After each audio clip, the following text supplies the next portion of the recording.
What's going on, everybody? Happy Sunday. So today, another day in Michigan. But Michigan looks like that now. Check that crap out. I was gonna say shh. Well, I need to stop cussing on camera, guys. I need to get in a habit. It's getting really bad. So anyways, a little chilly out here today. And as you guys can see, we got our piping dropped back in the car. Check this thing out, guys. I did post on Instagram. I don't know if some of you guys saw that yesterday. For the most part, all of our intercooler piping fit great. I did go ahead and weld. I started welding these two, and must say this one looks all right, not too bad. The one over here, it was terrible. I don't know what happened, dude. Like I'm guessing there's probably some stuff inside that pipe, and it's just like when you melt the aluminum piping, it almost seems like all of the burrs or filth or whatever you have in there, it rises to the surface, and that's why it gets so like porous. It's got a lot of pits in it. So I need to do a better job of cleaning. Gonna give that another shot today. But overall, this pipe is solid. Everything is connected over here. This other one, this lower pipe, was giving us a little bit of a challenge, but I ended up using a partial 90, and now we have a lot of grabbing surface here and there, no contact on the back side, fits perfectly. And this intercooler, we're actually going to, I think we need to attach this a little bit better on the bottom. It moves a little bit, but like, it's not bad. We'll make a new bracket. Now I got a welder, so it should be a lot easier for us to do that, and even out of steel instead of aluminum brackets. Radiator still fits great. Just giving you guys a quick summary on this. So this pipe is done too. Plenty of clearance. We did have to clock our turbo a little bit over here, and which isn't much of a problem. So it is close, but we're all set there. My last pipe that I have to weld, and I'm actually going to be tackling that today, is this one. So I already have my pie cut and everything, and mates up nicely. Nice clean cut. And yeah, so look at our radiator line. So this pipe is nice and parallel with this hose. It almost looks like it was meant to be. So super cool stuff, guys. It looks awesome. So I'm gonna go ahead, I think, I'm just gonna start off with that pipe. Might as well just knock it out, get that thing attached, and then we'll keep moving. I don't know. So this is what my cleaning process looks like, guys. This could have been some B-roll, but maybe you guys will correct me on what I'm doing wrong. So cleaning, all in the same direction. Brush strokes are all going the same way. Gonna do the same thing with this one. Made that top right there, so. I didn't know we were a how-to channel. Yeah, I know. How to clean. How to clean. No, I actually was telling Justin, I was like, maybe you should film this. And then I was like, this is how I clean the pipe, guys. It's just more of like, maybe you guys will catch something. Maybe you guys have some tips. No idea. So inside, guessing, should we take some sandpaper? Maybe just acetone on the inside. Not sure. Yep. And we've got nice flat surfaces all the way around. Make sure there's no gappage. I think we should be all right. Now we can go ahead and clean the inside, add our marks, and clean them with acetone. Clean with acetone right now, then we'll add the marks.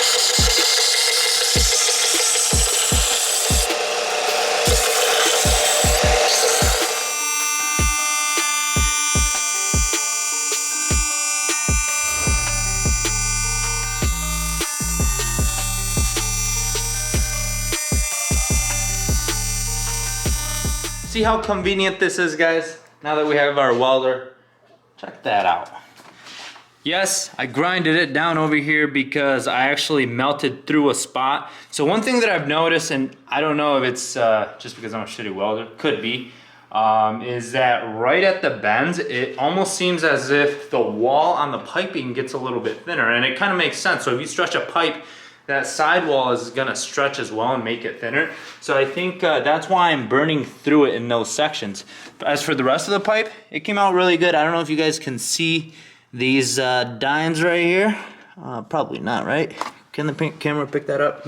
Doesn't matter. Anyways, pipe is on, fits, no contact at all. It fit nicely all the way down here. So we're attached, all we need is clamps.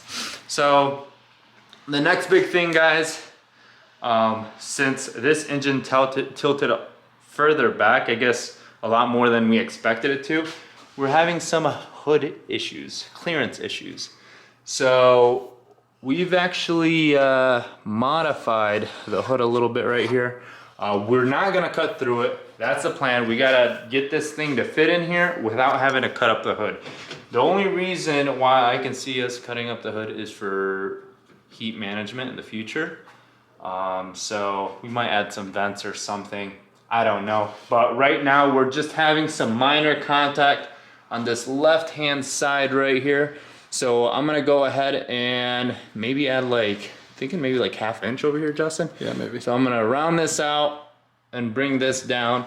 And once that clears, I'm gonna go ahead and paint it. So I think that should kind of like dress it up nicely and make it less obvious that we cut up the hood. Yep. So once that's on, then that closes.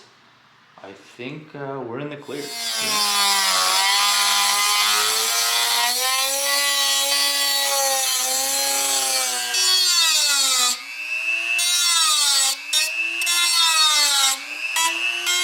Well, we went through 1 disc, 2 discs, but we got it cut. Look, can't even tell that I extended it. The only thing that gives it away is the sticker, but like I said, I think once we paint that red, I think it's gonna look somewhat discreet. So I don't think we'll be able to tell, but let's get this thing back on and hopefully it'll fit now. This is where it's gonna be really hard to see, guys. I don't know if we're gonna be able to show you, but we were having impact right on this coupler. So right on the edge, you can almost see the ridges of where it kept hitting. So now, hopefully we'll be good to go. Let's see, I'm gonna have to squeeze my hand in there, Justin, to close it. I think she's good, dude. Hell yeah, I think she's good. Let me see. You can't really. No, dude. You could barely see the pipe on the no. camera, but. All right, I think that concludes all of the in-tank piping. So this coupler no longer hits. I think we can tuck it in to the right a little bit more and we should be all set. This is the area that it was touching. I am a little concerned that with engine rocking back and forth, we might have some contact up here, but that's something that we're just gonna have to find out. I don't know how much the engine's gonna shift around, if any. I'm sure it will because of those polyurethane mounts, but I don't know. So everything else has plenty of clearance over here. We do get a little bit kind of close on this left-hand side, but I think we'll be all right, especially that's where that steel clamp is gonna go. So we should be good there. And yeah, dude, check this thing out. It looks insane. I think, here, watch out. Let me grab this real quick so we can keep the hood open. I think we'll make those final details, I guess, to the hood once we're all done. We're gonna break this video down into 2 sections. So now that we got the piping done, I think we might tackle something that's a little bit easier. So we're actually gonna try to do our heater lines. So we ordered these 90-degree bends. So they're actually 5/8, I think, and that should be 5/8. So this is -10, our -10 line. The plan is, I know Siki also sells these, but I don't know how much they are. Definitely more than these were. So I'm gonna shorten these up a bit just so we get a tight 90 and tucked behind this in-tank. So we ordered these straight barb fittings. Now that I think about it, if that heater hose is pointing straight up, we're gonna need something that will shoot it out this direction and then straight down to our thermostat or our water pump. I think this will still work. Yeah, we need 90s. But it's gonna be bad and that's gonna look a little I agree. trashy, right? Yep. Let's get 90s. Good thing these are through Amazon Prime, so send them right back. For sure. We can still cut that though, and I think we can measure it to length. We'll get this stuff clamped and then figure if we wanna route them through here or on this side. We can remove these clips maybe and place these on the right hand side, right? Because I don't think we're gonna use these for anything. I mean, the harness goes around there, but I don't know. Oh yeah, that's So- right. Yep. But this I didn't even have them. We can always make our own clips or something. We'll figure it out. We got a 3D printer. Yeah, for sure. Yeah. All right, let's remove the in tank. We'll get these sized up and figure out where we want to cut these. And this is the perks of having a 3D printer, guys. It didn't fit. You know what Justin did? He took that bung right out and started cutting into pieces. Yeah, straight up. Dude. So we're gonna have to make some modifications to this thing. I think, again, it's because we didn't get that oil pan, so that would allow for that clearance. So we added those spacers, and makes it, there's a little bit of contact with, which side? This side? Yep. Yeah, so that's a problem. But the other thing too is, don't forget guys, we're using a 4L60E level 5 transmission from RPM Transmissions. And in order to get that to fit, this engine is sitting at a different angle than it would if you guys opt for a manual transmission. So took a lot of modifications there, but we're making it work. So now Justin, you're saying that if we clock this way and get rid of this and put the sensor on the other side. Okay. I think it's a good idea. Should we tape that on? What do you think? So we can try it? Yeah, should I just cut this tab off too? Sure, might as well. So, okay, so that should work. I think we can cut those hoses to length still. So I already cut one. So there's that one. And I'm gonna cut this one to match that. And then we should be able to shoot them straight up, right?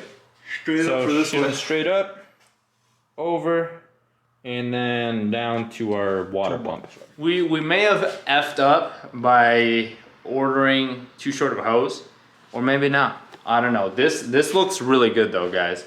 Initially we had planned tucking it up by the fuel rail, but there's so many like sharp edges here and there and points of contact that we didn't think that was going to be a good solution. So over time, I think it'll probably cut this cloth off the dash 10 hose. So we got both of these lines connected right where they're supposed to go. So we're thinking about running them almost like dead center with the in tank all the way back. And then those will be connected to our two hoses right here. There's one and there's the other one. They're just off to the side a little bit right now, but once we get our 90-degree 5/8 fittings or barb fittings, then those will connect to our dash 10 and we should be good to go. But check this thing out, dude. Just like for a mock-up. That looks really good, dude. This looks beefy as hell. It looks awesome. Yeah, dude. I like it. And yeah, our intercooler, our intake is a little beat up, so I think having these hoses right here, we could even offset them a little bit. I think kind of hides the scuffing a little bit. So yes, it's like I said, beat up, but we got a hell of a deal on it. Nope. And it's an LS6, so it's the better of the 3rd gen intakes. So that's why we decided to go for it. So we got the heater hoses all set, figured out. I'm gonna go ahead and order those elbows, like I said earlier. And now I think we can start messing around with our feeds for the turbos, our oil feeds. Hopefully, I think this would be a good spot for the filter. I'm, for sure, we're gonna have to wrap up these headers. Depending on how much heat this thing puts out, we're probably gonna have to wrap up. Yeah, most likely. So I think if they're wrapped and we clamp these hoses to the left-hand side of the engine bay, we should be okay. And then the idea is that, so these were actually, I think spare hoses that we had laying around. So I'm probably gonna shorten this one up and we should be able to connect right to the top of the turbo here. So we gotta get rid of that slack. And then for this side, I'm not really sure. So don't really know what I'm gonna do yet. I don't wanna just do one of these things and it's like a done deal, because that would be a problem. We don't want to start any fires. The other thing too that might be an option I'm just looking at, what if we remove this? So we have it come in this way, maybe clamp it on the side, and then we figure out how to get it over here. That's a good option. I don't know, I'm gonna mess around with that, guys. It's just gonna be a bunch of tedious work, so I don't know that I'm gonna film that. Anyways, I hope you guys liked today's content. For the next video, we're actually preparing our parts already. So I got some shifter cables. So we need to see how we're gonna connect this 4L60E from RPM Transmissions onto the shifter in the car. So we're gonna keep the original shifter. Everything is gonna be original inside the car. At least that's the plan. Yep. I don't know what's gonna happen. So these shifter cables, guys, so I think they're from ATVs and maybe some snowmobiles. So you guys are about to find out if they work or not. As I've said before, guys, thank you all for the support, and thanks again for watching. Please don't forget to like and subscribe. Follow us on Instagram, all that good stuff, and we'll catch you guys next week.